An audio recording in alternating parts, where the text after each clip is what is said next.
عنها ولا ينزل الجرح في الراوي عن حقيقة الضعف الذي هو فيه ولا يخفف وذلك لواجب الأدب الذي فرضه الله تعالى في آيات كثيرة كقوله تعالى أعوذ بالله من الشيطان الرجيم وإذا قلتم فاعدلوا ولو كان ذا قربى وقوله عز شأنه ولا يجرمنكم شنآن قوم على ألا تعدلوا وقد انتقل بسبب الإسراف في الجرح بعض الأعلام منهم الإمام أبو حاتم محمد بن حبان البصري رحمه الله وقد وقع له على جلالة شأنه مواقف فيه بالجهل والتجوز. قال الذهبي في ميزان الاعتدال في ترجمة سويد بن عمرو الكلبي بعدما نقل توثيقه عن يحيى بن معين وغيره أما ابن حبان فأصفى واجترأ فقال كان يقلب الأسانيد ويضع على الأسانيد الصحيحة المتون الواهية. وفي الميزان أيضا في ترجمة عثمان بن عبد الرحمن الطرائفي وأما ابن حبان فإنه يقعقع تعالى وقال فيه يروي عن الضعفاء أشياء ويدلسها عن الثقات حتى إذا سمعها المستمع لم يشك في بعضها فلما كثر ذلك في أخباره ألزقت به تلك الموضوعات وحمل الناس عليه في الجهل فلا يجوز عند الاحتجاج بروايته بحال. قلت القائل الذهبي لم يروي ابن حبان في ترجمته شيئا ولو كان عنده له شيء موضوع لأثر بإحضاره وما علمت أن أحدا قال في عثمان بن عبد الرحمن هذا إنه يدلس عن الهكا وإنما قالوا يأتي عنهم بمناكير وكذا أصرف فيه محمد بن عبد الله بن نعمان فقال كذاب. Salat yang berikutnya adalah tuan-tuan puan sekalian, seorang seorang tokoh jarah ta'dil mesti yura'i diqqah mutabaqah baina hukmihi wa halir rawi. Dia mesti teliti hukum yang kita tetapkan kepada seseorang mesti sesuai, selari dengan keadaan orang tersebut. Mutabaqah baina hukmihi wa halir rawi, mesti ada kesesuaian antara hukum dia dengan orang yang telah ditetapkan tersebut. Fala yarfa'u fi ta'dilir rawi an martabatihil haqiqiyah. Dia tak boleh meletakkan seorang perawi di atas yang pos yang sepatutnya. Atau wala yanzilu bihi anha, jangan juga kita letakkan dia lebih rendah daripada posisi yang sepatutnya. Jadi dalam menilai seorang perawi kita mesti diqqah, maknanya penilaian kita mesti precise. Kalau dia siqah, kita sebut siqah. Kalau dia salah dalam satu riwayat, padahal dalam riwayat-riwayat yang lain dia kuat, kita akan katakan siqah lahu awham, misalkan. Siqah terkadang salah. Jangan karena satu kesalahan kita katakan kemudian dia lemah. Jangan karena kita suka sangat dengan seseorang, kita letakkan dia dalam keadaan yang paling tinggi sekali. Kadang kalau kita suka sama seorang kan kita nilai dia di atas apa yang sepatutnya dia miliki. Terutama zaman sekarang, pelbagai gelaran yang diberikan kepada seseorang tak sepatutnya diberikan kepada orang itu. Beliau adalah imam, al-allamah, mujtahid mutlaq, faqih yang terbesar, kutub, ghaus. Allah, tinggi sangat lah tuan-tuan. Tak payahlah, kita kena yang sepatutnya saja. Atau kalau kita benci sama seorang, kita pun turunkan dia kepada darjat yang paling rendah. Dia tak boleh dipakai lah, dia tak boleh diterima ucapannya. Jangan percaya semua ucapan dia, karena hanya kesalahan-kesalahan 1, 2, 3 saja. Don't listen to this man because dia pernah cakap macam gini, padahal 1, 2 salah saja, semua ucapan dia tak boleh dengar. Ini maknanya kita tak diqqah dalam menilai seseorang. Antara ahli hadis yang dinilai seperti itu adalah Imam Abu Hatim Muhammad bin Hibban al-Busti. Imam Ibn Hibban terkenal tuan-tuan ya. Beliau punya kitab Sahih Ibn Hibban yang bertajuk At-Taqasim wal Anwa'. Sekarang sudah yang selama ini ada adalah Sahih Ibn Hibban ala Tartib Ibnu Balban. Tapi sekarang sudah Taqasim wal Anwa' sudah dicetak, dan itu adalah tertib yang dibuat oleh Ibn Hibban sendiri. Sebuah tertib yang sangat cantik. Tertib yang berasaskan kepada pemahaman beliau kepada hadis. Saya cadangkan tuan-tuan kalau nak buat risalah magister ke atau doktorah ke, buat apa metodologi yang ada dalam kitab Ibn Hibban tersebut. Ibn Hibban juga punya kitab namanya Kitabul Majruhin Minal Muhaddisin, bincang khas tentang perawi-perawi dhaif, Kitabul Majruhin. Nah, perbincangan kita Zahabi ini berkenaan dengan sikap Ibn Hibban tersebut bukan dalam kitab sahihnya, tapi dalam kitab Majruhin. Sebab Ibn Hibban, kitab tersebut adalah berbincang tentang perawi-perawi yang lemah, dan biasanya Ibn Hibban akan sebutkan perawi ini lemah, lalu disebutkan hadis-hadis yang dia riwayatkan dengan sengaja dipalsukan ke, atau kesalahan yang disengaja tak disengaja disebutkan bukti-buktinya. Oleh hadis bincang selalu dengan bukti. Fulan dhaif, ini buktinya. Berapa hadis yang tersalah beliau riwayatkan. Akan tapi ada juga beberapa perawi yang disebutkan oleh Zahabi, Suwaid bin Amr, disikahkan oleh perawi yang lain, oleh ulama yang lain, tapi Ibn Hibban asrafa wajtara'a, dia berlebih menilai beliau sehingga melemahkan Suwaid bin Amr, padahal disikahkan oleh perawi ulama yang lain. Begitu juga Ibn Hibban yuqaqi' ka'adatihi, berlebih juga nih. Fa innahu yuqaqi' ka'adatihi. Yuqaqi' itu macam istilah orang Melayu apa ya? Mungkin dalam istilah Melayu meracau, bukan? Kok bahasa Kelantan yang sangat tinggi lah, saya tak paham. Macam istilahnya dia telah meracau lah, cakap tak betul lah, itu macam yuqaqi ka'adatihi. Apa? Merepe, merapu, merempik, bukan?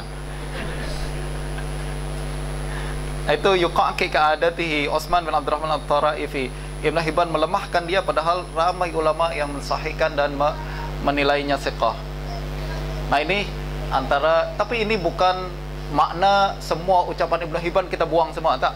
Ada certain rawi yang Ibn Hibban berlebih dalam melemahkan, padahal perawi ulama lain mensahihkan. Tapi kitab Majruhin tetap menjadi rujukan penting dalam mengenal perawi-perawi yang lemah. Al-khamis, alla yasrud al-jarha wa yasqut 'an at-tawfiq. Fa idza warada fi ar-rawi al-jarh wa at-ta'dil, lazima fi dirasatihi bayna al-amrayn ma'an, لإنصافه وإخراجه عن دائرة من اتفقوا على ضعفه. وقد عاب الذهبي على الإمام عبد الرحمن بن الجوزي أنه أورد في الضعفاء أبا بن يزيد العطار، ولم يذكر أقوال من وثقه. قال الذهبي: وهذا من عيوب كتابه، يسرد الجرح ويسكت عن التوثيق. وقال أيضا في ترجمة عبد الملك بن عمير اللخمي: وأما ابن الجوزي فذكره فحكى الجرح وما ذكر التوثيق. لهذا نجد مصادر الجرح والتعديل الأمهات تحفل بذكر الأقوال، واختلاف الجرح والتعديل تحريا للإنصاف وحفظا لحق الراوي. وفي هذا يقول الإمام التابعي محمد بن سيرين: ظلم لأخيك أن تذكر منه أسوأ ما تعلم وتكتم خيرا.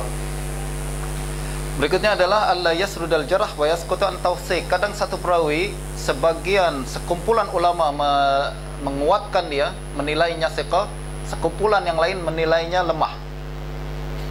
Apa yang mesti kita lakukan adalah adil, insaf. Jangan terus kita katakan perawi ini thiqah, kita kesampingkan ulama-ulama yang melemahkannya. Atau kita katakan perawi ini dhaif, kita kesampingkan ulama-ulama yang mensiqahkannya. Ini berlaku banyak tentuan dalam tahqiq dan takhrij hadis zaman sekarang. Kalau tuan-tuan baca punya kitab-kitab tertentu, kita akan tengok ditakhrij oleh si fulan kan, takhrij oleh fulan, ditahqiq oleh si fulan, lalu setiap hadis dia akan dinilai di bawah tu oleh si fulan. Dan kalau ada satu hadis yang tak selari dengan mazhab muhaqqiq dia, maka dia akan nilai perawi tersebut, cari apa yang tak kena dengan perawi itu. Apabila penilaian ada satu kumpulan yang melemahkannya, dia akan gunakan kumpulan yang melemahkan ini sebagai hujah bahwa perawi itu lemah. Dan perawi kumpulan yang mensiqahkannya kita tak payah sebutlah. Sebab untuk menunjukkan bahwa hadis ini lemah agak selari dengan mazhab dia. Atau sebaliknya, kalau ini selari dengan mazhab dia, bertentangan dengan mazhab lawan, dia akan siqahkan perawi itu dengan pelbagai cara. Disebutkan siapa perawi-perawi, tokoh-tokoh ulama yang mensiqahkan perawi itu, dia kesampingkan tokoh-tokoh ulama yang melemahkannya. Ini pun tak insaf. Justru salah satu syaratnya adalah kita mesti insaf.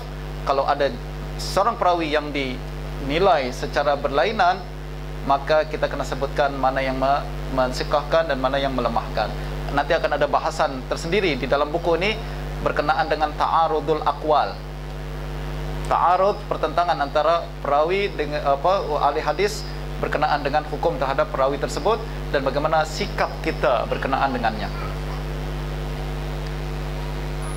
لكن هذا لا بد أن يثير تساؤلا، إذ نجد الذهبي نفسه في كتاب القيم المغني في الضعفاء كثيرا ما يكتفي بجرح بعض الرواة ويسكت عن تعليل بعض الأئمة لهم، بل إن الحافظ ابن حجر نفسه بنى كتابه الذي صار في العام والخاص تقريب التهذيب عن الاتفاق بكلمة واحدة، تبين اختياره في مرتبة الراوي جرحا أو تعليلا قل ما يعرض فيه للخلاف.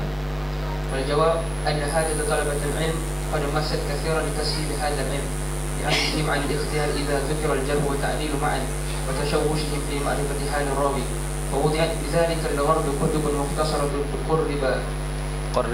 تقرب للطالب معرفة حكم الراوي تقريبا إجماليا، ونبه مصنفوها على غرضهم هذا في مقدمات كتبهم ليكون الطالب على خبر ويجتهد عند دراسة الأسانيد في الرجوع إلى المصادر المتوسعة، إذ كثيرا ما يكون الثقة مضاعفا في بعض الأهوال أو في بعض شيوخه، وبالعكس يكون المتكلم فيه قويا بل ثقة في بعض الأهوال أو عن بعض الشيوخ.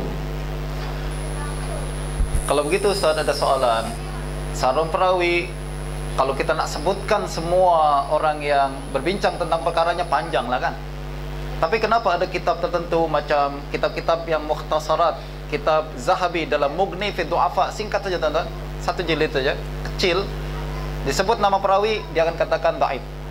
Perawi munkarul hadis, kazab, mudallis misalkan, satu kalimat, dua kalimat. Padahal kalau kita rujuk kepada ummahat, kitab-kitab rujukan awal yang besar-besar, maka kita akan tengok untuk perawi tersebut ada ramai perbincangan. Kenapa Zahabi cuma sebut satu dua kalimat saja? Begitu juga dalam kitab Ibnu Hajar, Taqribut Tahzib. Nama pun takrib, teman-teman. Apa takrib istilahnya? Mendekatkan kepada kita, bukan penilaian sempurna. Satu perawi thiqah, perawi dhaif, perawi mudallis. Simple saja. Padahal kalau kita rujuk kitab Ibnu Hajar sendiri namanya Tahzibut Tahzib, satu perawi ini akan ramai perbincangan para ulama berkenaan dengannya. Puluhan ulama katakan dia thiqah, puluhan yang lain katakan dia dhaif. Kenapa Ibnu Hajar dan Zahabi cuma mengulas sikit saja? Apa alasannya? Kata doktor, wal jawab anna hajata talabatil ilm, ini untuk meraihkan keperluan pelajar mubtadiin macam kita. Kita kan masih mu'allaf kan tuan-tuan. Saya selalu katakan kita masih mu'allaf dalam ilmu hadis. Kita nak, kalau pertama kita belajar terus pening dengan khilaf, tak habis lah. Bila nak habis ni Ustaz? Saya tak faham lah. Macam kita belajar fiqh, kalau baru belajar fiqh wudu sekali dengan 4 mazhab, bila nak habis sampai solat wudu pun tak habis-habis perbincangan. Justru satu dulu, satu yang simple kita hafal rukun wudu, rukun solat, gitu kan, yang simple. Lepas tu kita baru masuk kepada kitab-kitab yang besar, tahu khilaf. Ini tujuan dari para ulama. Liyakuna talibu ala khubr wa yajtahidu inda dirasatil asanid, agar kita ada pengetahuan awal saja. Wa yajtahid, lalu dia akan berusaha dengan sebenar-benarnya untuk mengkaji sanad fir ruju'i ilal masadiril mutawassi'ah, kalau kita sudah boleh merujuk kepada rujukan-rujukan yang lebih besar. Sekarang kita tahu saja Humaidi siapa? Oh, Humaidi Abdullah bin Zubair Al-Humaidi Abu Bakar Al-Makki. Baru kenal pun, itu pun kenal pun susah. Betul tak? Nak kenal pun susah, nak sebut lagi khilaf ulama berkenaan dengan dia.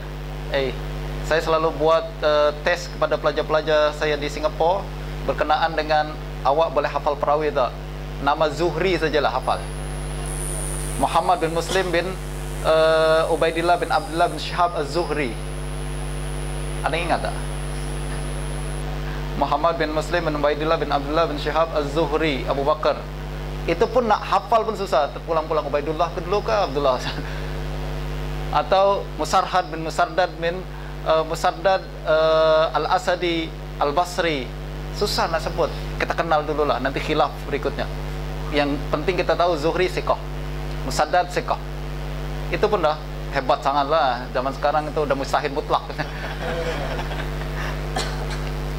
Nanti kalau kita sudah merujuk kepada masadiril mutawassi'ah, baru kita tahu id kasiran ma yakunu siqatu mudha'afan fi ba'dil ahwal. Kadang siqah pun dilemahkan dalam keadaan-keadaan tertentu. Sekarang kita cuma tahu Ma'mar ibn Rashid siqah, dia murid Zuhri. Ma'mar ibn Rashid siqah, ada dalam Bukhari dan Muslim riwayatnya. Permulaan tak apa. Nanti kalau kita rujuk kitab-kitab besar, kita akan tahu tak semua hadis-hadis riwayat Ma'mar siqah dalam semua keadaan. Sebab riwayat beliau di Basrah lemah. Riwayat beliau di Basrah lemah.